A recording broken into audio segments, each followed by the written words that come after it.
আজকে সকালবেলা পেঁপে কেটে নিয়েছি। আজকে পাকা পেঁপে দিয়ে ব্রেকফাস্ট শুরু করব। আর এদিকে দেখো পেঁপেটা অর্ধেক রেখে দেবো ফ্রিজে। সবজি কেটে রেখে দিয়েছি। আর দেখো কড়াইতে সুজি ঢেলে নিচ্ছি, তো বুঝতেই পারছো আজকে সকালের কি হবে মেনু। আর আমি বসে বসে এখন পেঁপে খাচ্ছি। এরপর চলে যাব রান্নাঘরে। আমি মোটামুটি ছটপট ছটপট করছি যে কখন আমি রান্নাঘরে ঢুকবো, কারণ সকালবেলাটা আমি খুব তাড়াহুড়োর মধ্যেই থাকি। তো আমি পেঁপেটা খেয়ে চলে এসেছি রান্নাঘরে। আর এখন করব ঝাল সুজি। একটু রসুন ফোড়ন, কারি পাতা ফোড়ন, শুকনো লঙ্কা আর একটু জিরে, এইগুলো ফোড়ন দিয়েই আজকে করছি। সবজি তো দেখতেই পাচ্ছ, আলু, গাজর, ক্যাপসিকাম আর উপরে হচ্ছে একটুখানি পেঁয়াজ। এই ধরনের ব্রেকফাস্ট না সকালবেলা করা খুব দরকার, খুব। তো আমিও এখন এগুলো খুব ফলো করছি।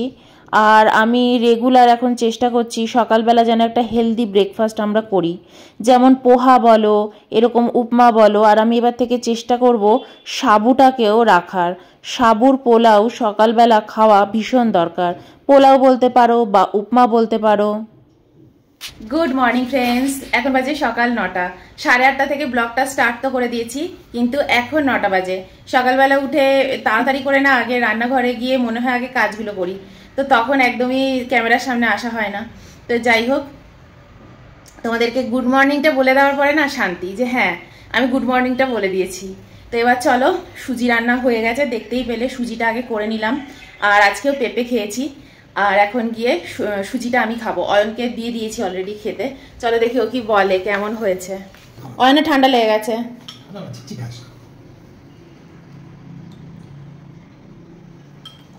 ভালো হয়েছে?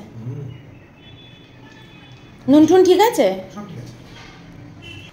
তো এই দেখো, এই হচ্ছে আমার প্লেট। আর আজকে হচ্ছে লিকার টি, মশালা লিকার টি। কালকে খেলাম স্যান্ডউইচ, আজকে হচ্ছে সুজি।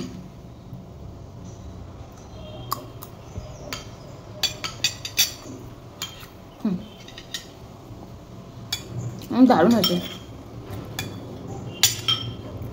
বিনস দিয়ে এরকম সুজি খেতে না হেভি লাগে। বিনসটা আনানো হয়েছে ফ্রাইড রাইস করবো বলে, আজকেই করব। চিলি চিকেন আর ফ্রাইড রাইস রান্না করব। খুব খেতেও ইচ্ছা করছে, অনেকদিন খাইনি, অনেক দিন।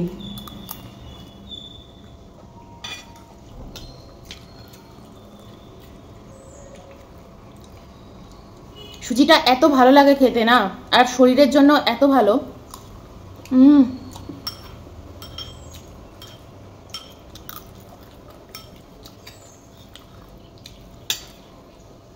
তো চলো একটুখানি ব্রেকফাস্ট করে নিই, তারপর আবার আসি তোমাদের সাথে কথা বলতে।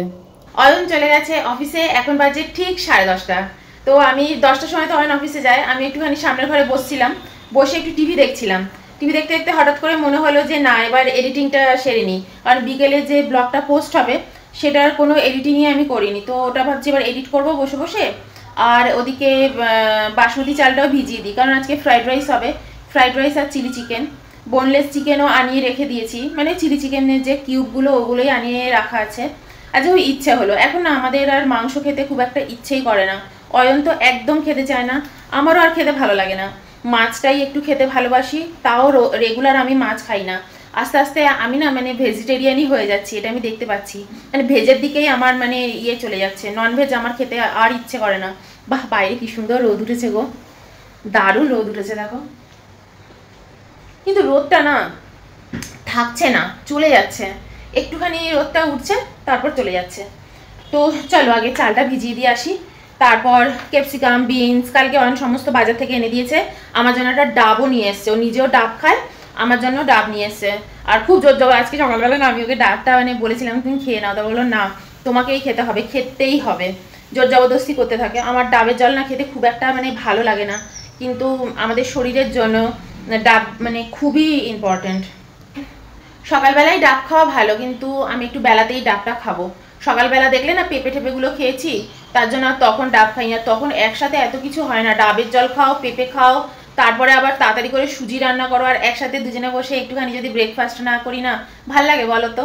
তো ভাবলাম ঠিক আছে আমি সুজিটা খেয়ে নিই, একটু বেলায় ডাবটা খেয়ে নেবো, ঘর ঠর ঝাঁট দিয়ে দেবো, অনেকগুলো কাজ আছে টুকটুক করে এরপর করতে হবে। তো এখন হচ্ছে রেস্ট, মানে রেস্ট মানে হচ্ছে এডিট করা, শুয়ে শুয়ে বসে মানে এডিটিংটা করে নেব। পেঁপেটাকেও ফ্রিজে ঢুকিয়ে রাখবো, আর লাগবে না। এই হচ্ছে বাসমতি চালটা, এটা বেশ একটা ছোট কৌটোতে আমি এইভাবে রেখে দিই। বাসমতি চালটাও মোটামুটি না আমি মানে 3 কেজি 4 কেজির মতনই এনে রাখি, তো এই কারণেই কৌটোতে তুলে রাখি। দাঁড়াও লাইটটা জ্বালিয়ে দিই।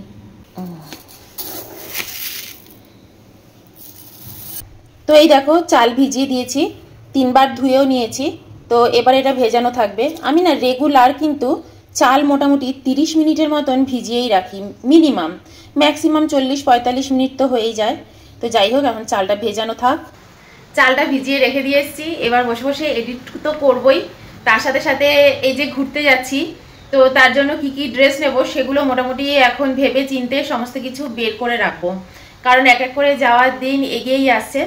আমি না লাইফে সবসময় মানে ভেবেছিলাম, মানুষের জীবনে একটা দেখবে টার্গেট থাকে যে তুমি লাইফে কি চাও।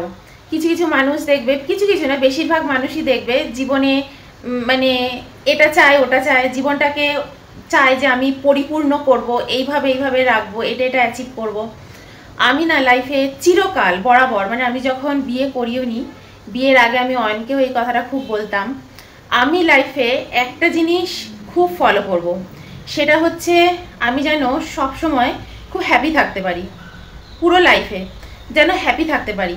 আর হ্যাপি থাকার জন্য আমি লাইফে যা যা কম্প্রোমাইজ করার আমি যেন সেগুলো করব, মানে করতে পারি। এবং আমি এটা করেওছি লাইফে। আমি ভালো থাকার জন্য না অনেক কিছু লাইফে কম্প্রোমাইজ করে দিয়েছি। তো আমার লাইফে একটাই টার্গেট, যে ভালো থাকা।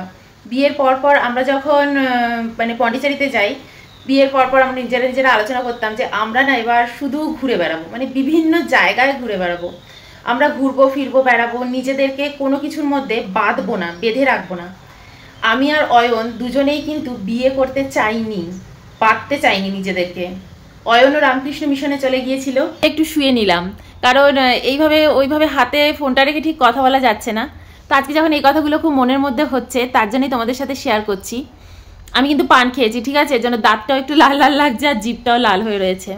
অয়ন অফিসে যাওয়ার আগে একটুখানি পান চাইলো আমার কাছে, বলে একটু পান দাও না, পান খাই, বেশ মৌরি ঠৌরি লাগিয়ে। তো আমি ওকে একটু পান দিলাম, তো আমি একটু পান খাচ্ছি। তো তো যেটা আমি তোমাদের বলছিলাম, যে আমরা কিন্তু দুজনই না বিয়ে করতে কিন্তু চাইনি। অয়ন ও রামকৃষ্ণ মিশনে চলে গিয়েছিল দীক্ষা নিয়ে, একদম ব্রহ্মচারী দীক্ষা নিয়ে চলে গিয়েছিল, যে ও ব্রহ্মচারী পালন করতে চায়। আর আমি তো বিয়ে করতেই চাইনি। কিন্তু অয়ন যখন রামকৃষ্ণ মিশনে চলে গেল পুনেতে, তারপর ও ওখানে গিয়ে রিয়েলাইজ করেছে, আর আমি তোকে বলেই দিয়েছিলাম বিয়ে আমি করব না, তোমাকে আর কাউকে বিয়ে আমি করব না, কারণ আমার বিয়ের উপর থেকে সমস্ত রকম বিশ্বাস চলে গিয়েছিল। আমি আমার পরিবারে না অনেক কিছু দেখেছি লাইফে, তো এই কারণে না আমার বিয়ের উপর একদম বিশ্বাস ছিল না। আমি জানতাম বিয়ে যদি আমি একবার করে ফেলি, আমি ওই বাচ্চা নেব আর আমার জীবনটা না পুরো নষ্ট হয়ে যাবে, আর আমার জীবনটা পুরো মানে ঘিসাপিটা জীবন হয়ে যাবে। আমি কখনোই বিয়ে করব না। আর বিয়ের পরে কেউ কাউকে ভালোবাসে না, কোনো স্বামী তার স্ত্রীকে আর স্ত্রী তার স্বামীকে থাকে না, 4-5 বছর বাদে ভালোবাসা থাকে না। বিয়ে জিনিসটা খুব স্বার্থের জীবন। আর মানে আমি এই ধরনেরই কনসেপ্ট আমার মানে মনের মধ্যে আমার ছিল। তো আমি কিন্তু বিয়ে করতে একদমই চাইনি, অয়নও বিয়ে করতে চাইনি। আমি কিন্তু তখন চাকরি করছিলাম, ঠিক আছে, আমি তখন চাকরি করতাম। আর চাকরি আমি বেশি দিন করিনি, সব কিছুই কিন্তু আমার ঘটে গেছে 1 বছরেরই মধ্যে। আমি চাকরিও করেছি মাত্র 6 মাস আমার লাইফেই, পুরো ওই একটাই কোম্পানিতে চাকরি করেছি, আর মাত্র 6 মাস আমি চাকরি করেছি আমার লাইফে। তো আমি ভাবতাম চাকরি বাকরি করবো, নিজের মতন থাকবো, আমার তো বাড়ি আছেই, আমি আমার নিজের বাড়িতে মানে মায়ের কাছে ওখানেই থাকবো, আমার মা ওখানে একা থাকে। তো এই কারণে আমি মানে ভেবেইছিলাম যে আমার লাইফে কোনো চিন্তা নেই, বিয়ে না করলেও আমার কোনো চিন্তা নেই। আর আমার অলরেডি 2 বান্ধবীও কিন্তু বিয়ে করেনি, তাই আমার বন্ধুরাও কিন্তু আমাকে সেই সাহসটা আমাকে জুগিয়েছিল যে বিয়ে না করলেও কোনো ব্যাপার না। কিন্তু অয়ন যখন রামকৃষ্ণ মিশন থেকে ফিরে এলো, ও বলল যে না আমি ওখানে গিয়ে খুব রিয়েলাইজ করেছি যে আমি তোমার সাথে সারাটা জীবন কাটাতে চাই। তখনই কিন্তু আমি ডিসাইড করি যে, আর আমি তখন অয়নকে খুব মিস করেছি, মিথ্যা কথা না, আমি অয়নকে ভীষণ মিস করেছি। আমার খুব মনে হতো যে অয়ন চলে গেল এইভাবে, আমি একা হয়ে গেলাম, এটা আমি খুব ফিল করেছিলাম। তারপর কিন্তু আমরা বিয়ে করেছি। তো তোমাদের কাছে এইগুলো না একটু না ক্লিয়ার করলে বুঝতে পারবে না যে প্রত্যেকটা মানুষকে তো তুমি একরকমভাবে চিনতে পারবে না। আমাকে চিনতে গেলেও কিন্তু তোমাদেরকে আমার সম্পর্কে ডিটেলসে এইটুকু জানতে হবে যে আমার কি মনোভাব, মনোভাব না জানলে তো তুমি আমাকে জানতে পারবে না। তুমি যদি আমার ডিগ্রি জানো, তুমি কি পড়াশোনা করেছো, কোন অফিসে চাকরি করেছো, কি করেছো, তুমি আমাকে জানতে পারবে না। তোমাকে যদি কারুকে জানতে হয় না, তার চিন্তাধারা সম্পর্কে তোমাকে জানতে হবে, আদারওয়াইজ তুমি কাউকে চিনতে পারবে না। আমরা এখন লোককে উপরে উপরে বিচার করি, ডিগ্রি কত, পিএইচডি করেছো, ডিগ্রি কত, কি করেছো লাইফে, উপরে উপরে আমরা বিচার করি। তাই কিন্তু আমাদের ভিতর ভিতর আমরা খোকলা হয়ে থাকি। যখন আমরা একে অপরের সাথে থাকতে শুরু করি, তখন বুঝি আরে এই লোকটার স্বভাবের সাথে তো আমার স্বভাব মিলছে না, আমি তো এর সাথে থাকতে পারছি না। তখন কিন্তু আমরা এগুলো রিয়েলাইজ করি। তো চাকরি বাকরি, ডিগ্রি এগুলো ম্যাটার করে না লাইফে, এগুলো পরে পরে ম্যাটার করবে, যে পরে জানবো এগুলো, আগে জানবো মনোভাব। তো আমার আর অয়নের মনোভাব কিন্তু একদম সেম, কিছু কিছু জায়গায় অমিল, কিন্তু সেই অমিলটাও হচ্ছে আমাদের জন্য বেটার। যেমন ও মাছ খায় না, আমি মাছ খাই, ও এটা করে না, আমি ওটা করি। ও খুব সুন্দর ওয়ার্ড্রপ গুছিয়ে রাখে, আমি ওয়ার্ড্রপ গোছাতে পারি না, আমি কিন্তু খুব রাগী। অয়ন খুব শান্ত, ঠান্ডা মাথা, আর আমি একদম রেগে যাই। মানে আমার যদি কখনো রাগ হয়, অন্যায় দেখলে আমি খুব রেগে যাই। তখন অয়ন আমাকে এসে বলে যে হ্যাঁ এটা এরকম, ওটা সেরকম। তো আমি কিন্তু এর জন্য ভেবেই রেখেছিলাম যে আমি লাইফটাকে না খুব আনন্দে বাঁচবো। আমি এটা অয়নকেও বলেছিলাম বিয়ের আগে, যে আমরা লাইফটাকে আনন্দে বাঁচবো, ঘুরবো ফিরবো বেড়াবো, লাইফে কখনো বাইন্ডিংস আনবো না, যেরকমভাবে বাঁচতে ইচ্ছা করবে সেরকমভাবে বাঁচবো। আমরা কিন্তু সেরকমভাবেই বেঁচেছি। মানুষের লাইফে অনেক গোল থাকে না, যে আমার এই গোলটা পূরণ করতে হবে, আমার কিন্তু এটা চাই। আমরা কিন্তু এরকম কখনো কিছু চাইনি, জানো তো। যখন আমরা সবাইকে দেখেছি বাড়ি কিনতে, আমরা বাড়ি কিনিনি, আমরা তখন ভাড়া বাড়িতেই থেকেছি। আবার যখন আমাদের সমস্যা এসেছে, তখন আমরা বাড়ি কিনতে বাধ্য হয়েছি। আবার দেখো আমরা এখন বাড়ি কিনেছি, 5 বছর হয়ে গেছে। আমাদের এই ফ্ল্যাটের লোন আমরা 2 বছরের মধ্যে ক্লিয়ার করে দিয়েছি, 2 বছরের মধ্যে। সবাই গাড়ি কিনছে, এটা করছে ওটা করছে, আমাদের তো কোনো গাড়ি কেনার তো ঝামেলা ছিল না, আর আমি কিনিও নি। আর বাচ্চা কাচ্চাও নেই আমাদের, মানে নিই আমরা। তো এডুকেশনের চাপ, এক্সট্রা খরচা, ফিউচারের খরচা, এত কিছু আমরা কোনো কিছু ভাবিনি। তো আমরা আস্তে আস্তে করে বাড়ির টাকা সমস্ত কিছু ক্লিয়ার করে দিয়েছি। আমাদের কিন্তু আর কোনো লোন নেই মাথার উপরে। আজকে এবার 5 বছর হয়ে গেছে, 2 বছরের মাথায় লোন ক্লিয়ার, সব ক্লিয়ার করে দিয়েছি। এখন আমাদের 3 বছর বাদে দেখো আমরা কিন্তু কারুর দেখা দেখি গাড়ি, এটা কেনা ওটা কেনা কিচ্ছু করি না। এবং তোমরা আমার লাইফস্টাইল দেখেও বুঝতে পারো আমি খুব সিম্পলভাবে থাকি। আমার স্নানও হয়ে গেছে, পুজোও হয়ে গেছে, এবার রান্নায় চলে যাব। ভেবেছিলাম আগে রান্নাটা করে নেবো, তারপর স্নান টান করবো, কিন্তু তারপর ভাবলাম না থাক, ঘর ঠর ঝাড় দেওয়ার পরে না আর রান্নায় হাত দিতে ইচ্ছে করে না। তো আজকে ঘরের কাজগুলো সব করে নিয়েছি, আর এখন 2টো বেজে গেছে, এবার রান্না করব। আমি সারাদিনে না 2বারই খাই, একবার হচ্ছে সকালবেলা খেয়ে নিই, ঝাল সুজি খেয়েছি, তারপর থেকে হাজার খিদে পেলেও কিন্তু আমি একদম খাই না। অনেক সময় খাওয়া কিন্তু কন্ট্রোল করবে, মানে খিদেটাকে কন্ট্রোল করবে, খিদে কন্ট্রোল করলে কিন্তু কোনো খারাপ না। আর যদি একদমই কন্ট্রোল না করতে পারো তো ফ্রুটস খাবে। আগে আমি না ফ্রুটস খেতাম যখন এরকম খিদে পেত, কিন্তু এখন আমার আস্তে আস্তে একদমই খিদে পায় না। তো আমি তো সকালে অনেকটা ফ্রুটস খেয়েই নিই, তারপর আমি সুজি এগুলো খাই। 2টো বাজলো, আমি রান্না করব। চলো রান্নাঘরে যাই।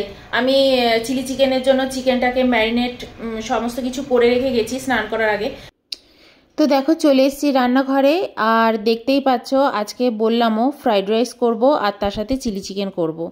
চিলি চিকেনের জন্য চিকেনটা ম্যারিনেট করে রেখে দিয়েছি, ওর মধ্যে ডিম দিয়েছি, সস দিয়েছি, সোয়া সস দিয়েছি, একটু আদা কুচো আর রসুন কুচো আর গোলমরিচ গুঁড়ো, এগুলোই দিয়েছি। তোমরা তো জানোই চিলি চিকেন কিভাবে করে, সিম্পল সেভাবেই আমিও করছি। আর তেলটা দিয়েছি কোল্ড প্রেস অয়েল, সূর্যমুখী। তো ওই তেলেই আমি অল্প করে দিয়ে রান্না করছি, আর যেটুকু তেল দেখতে পাচ্ছ ওইটুকু তেলেই আমি রান্না করে নেব। ফ্রাইড রাইসটাও আমি একটু ঘি আর সূর্যমুখী ওই তেলেই আমি রান্না করব। তো ফার্স্টেই দেখতে পাচ্ছ আমি পেঁয়াজ আর ক্যাপসিকামটাকে একটু জাস্ট নেড়ে চেড়ে নেব। আমার না চিলি চিকেনের মধ্যে ক্যাপসিকাম বলো বা যে সবজিগুলো আমি দিচ্ছি সেগুলো একটু ডাটো ডাটো থাকলে বেশি ভালো লাগে, মানে মুখে বেশ ক্রিস্পি ক্রিস্পি হয়ে পড়বে। আর এর মধ্যে আমি প্রত্যেকটা সস গুলে রেখে দিয়েছিলাম একসাথে, soya sauce, chilli sauce, tomato sauce আর একটুখানি কর্নফ্লাওয়ার। তো সেগুলো আমি একসাথে দিয়ে দিলাম, পরে একটু জলও দিয়ে দিলাম আর একটু ঢেকে দেবো। আর এর মধ্যে একটু মিষ্টি আর গোলমরিচ দিয়ে দিয়েছি। মিষ্টিটা না দিলে না চিলি চিকেন খেতে একদম ভালো লাগে না। তো দেখো আমার চিলি চিকেন কিন্তু একদম রেডি, এবার এটা আমি সরিয়ে রেখে দেবো। ব্যাস, এই হচ্ছে আজকে আমাদের লাঞ্চ। আর এর সাথে আজকে রয়েছে ফ্রাইড রাইস, তার জন্য দেখতেই পাচ্ছ সূর্যমুখী তেল, আর তার মধ্যে একটুখানি ঘি অ্যাড করে দিয়েছি। ঘিটা বেশি, তেলটা কম, আর কোল্ড প্রেস অয়েলেই করছি। আর গরম মশলা দিতে ভুলে গেছি। সবজিগুলো একটু ফ্রাই করে নিচ্ছি। আর আমি কিন্তু ভাত আগে থেকে করে রাখিনি। চালের সাথে সবজিটাকে ভালো করে ভাজবো। প্রথমেই জল দেব না, একটুখানি সল্ট দিয়ে ভালো করে ঢেকেই ভাজবো। আর তাতেই কিন্তু ভাত আর সবজি অর্ধেক সেদ্ধ হয়ে যাবে। আর একদম লাস্টে অল্প করে জল দিয়ে দেব। ব্যাস, এইভাবেই আমি ফ্রাইড রাইসটা রান্না করছি। লাস্টে একটু মিষ্টি দেব আর একটু গোলমরিচের গুঁড়ো দেব। তো এই হচ্ছে আজকে আমার লাঞ্চের প্রিপারেশন। আজকে তোমাদের সাথে অনেক কিছু শেয়ার করলাম। এরপর থেকে প্রায় তোমাদের সাথে নিজের সম্পর্কে ছোট ছোট করে কিছু কথা শেয়ার করব। একদিনেই তো সব কথা শেষ হয়ে যায় না, তাই না? খেতে পেতে চলে এসেছি, এবার বিকেলের ব্লগটা এডিট করবো বসে বসে। পান খাচ্ছি। আজকে চিলি চিকেন আর ফ্রাইড রাইসটা জাস্ট ফাটাফাটি ছিল, জাস্ট ফাটাফাটি। অয়ন বসে বসে প্রচুর কোল্ড ড্রিঙ্কস খেয়েছে। আমি ওই কারণে না কোল্ড ড্রিঙ্কস নিয়ে একদম বসি না খেতে। আমি দেখছি শুধু কোল্ড ড্রিঙ্কস খাচ্ছে বসে বসে। এখন এখানে বসে বসে কাজ করছে, নিজে বসেছে খাটের নিচে আর ল্যাপটপটা রেখেছে খাটের উপরে। তোমাকে একটু দেখাবো, ও কাজ করছে। এটা হচ্ছে ওর কাজ করার স্টাইল। খেয়ে উঠে খাটের উপর বসবে, সোফায় বসবে, তাহলে তো ভুঁড়ি বেড়ে যাবে। ওর জন্য এইভাবে বসে বসে কিছুটা মানে হাফ বজ্রার সামনে বসে বসে কাজ করছে। কালকে গিয়ে চুল কেটে আসবে। কি বিচ্ছিরি দেখতে লাগছে বাবারে বাবা। কালকে একদম অয়ন বলে যে পুজোর সাজ সেজে আসবে হাবিবস থেকে, দেখবো কেমন সাজ সাজে। ওই তো একই রকম দেখতে লাগবে, চুল কাটার পর ওই একই রকম লাগে। আমি চুল কাটবো জানুয়ারি মাসে। আমি বছরে না একবার যাই পার্লারে, জানো তো, সবকিছু করে আসি। আইব্রোটা প্লাক করি, চুলটা যদি স্পাটা কিছু করতে হয়, স্পাটা আমি সেরকম কিছু করি না, আমার চুলে এমনি খুব গ্লেজ। উল্টে পার্লারে গিয়ে আমাকে বলে যে আপনার চুলের বেশ গ্লেজ আছে, অবশ্য তারপরে বলে যে একটু স্পাটা করে দিই আরো সুন্দর হবে। আমি মাঝে মাঝে করাই, মাঝে মাঝে করাই না। আমি 2 বছর আগে করিয়েছিলাম, গেলবার জানুয়ারি মাসে চুলটাকে কেটেছিলাম, তখন বাটারফ্লাই করেছিলাম। আমার খুব ভালো লেগেছে বাটারফ্লাই কাটটা, আমার উপরে বেশ সুন্দর লেগেছে, সবাই বলেছে, প্লাস আমার নিজেরও খুব ভালো লেগেছে। এবারও ইচ্ছা আছে বাটারফ্লাইটাই করবো। তোমরা অনেকেই বলো যে দিদি তোমার চুলের কাটিংটা খুব সুন্দর, তো ওটা বাটারফ্লাই কাট করা হাবিবসেই করেছি, খুব সুন্দর ওদের হাতের কাজ। তো যাই হোক, আজকে অনেক গল্প করেছি তোমাদের সাথে, নিজের সম্পর্কে একটু শেয়ার করেছি। তো চলো আজকের ব্লগটা এই অবধি, আবার কালকে চলে আসবো বক বক বক বক করতে। আর দেখি কালকে কি করি, কালকে দিনটা কেমন যায়।